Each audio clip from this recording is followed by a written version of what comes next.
ஆற்காடு அருகே தாளனூர் கிராமத்தில் ஸ்ரீ பொன்னியம்மன் கோவில் திருவிழா மிக விமர்சையாக நடைபெற்றது. ஏரிக்கரையில் பொங்கல் வைத்து பக்தர்கள் வழிபாடு தொடங்கினர். பின்னர் அலங்கரிக்கப்பட்ட தேரில் அம்மன் திருவீதி உலா நடைபெற்றது. பக்தர்கள் எலுமிச்சை கொத்தி வேலணிந்து நேர்த்திக்கடன் செலுத்தினர். இரவு கரகாட்டம், வான வேடிக்கை நிகழ்ச்சிகள் விழாவை மேலும் சிறப்பித்தது. செய்தியாளர் கார்த்திக்.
அங்க நிக்க மாடெல்லாம் ரொம்ப கஷ்டமா இருக்கும்.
பரம்போது போற மாலை தயவுசெய்து சொல்றேன், அந்த நட்ட மேல போடாதீங்க.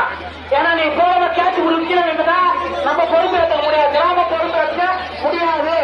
தயவு செய்து பரம்போது போற கீழே போடுற பேட்டை அவனை நிறுவனம் தான் கீழே வந்து வாங்கிட்டான்.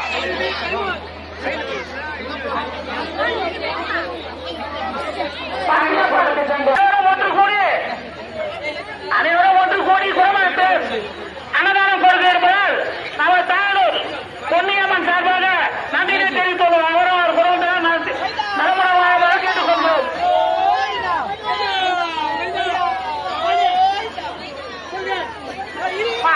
பார்க்கணும் சொல்லி மேல தயவு செய்து போடுவானா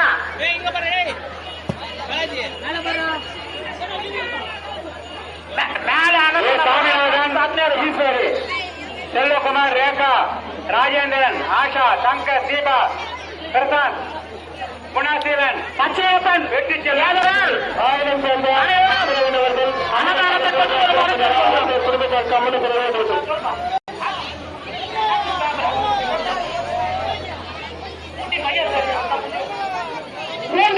மகேஸ்வரி அவர்கள் நம்ம பொன்னியம்மனுக்காக 200 ரூபாய் அன்பளித்து அளித்திருக்காங்க. அவரும் அவர் குடும்பத்தினர் பொன்னியம்மன் அறிந்தோடு நலவுடன் வாழுமாறு கேட்டுக்கொள்வோம். அவருக்கு ஒரு குடும்பத்தால் கவனம் வேண்டும்.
கணேசன் குடும்பத்தினர் பொன்னியம்மனுக்காக 500 ரூபாய் நன்மை தொகை கொடுக்கிறார்கள்.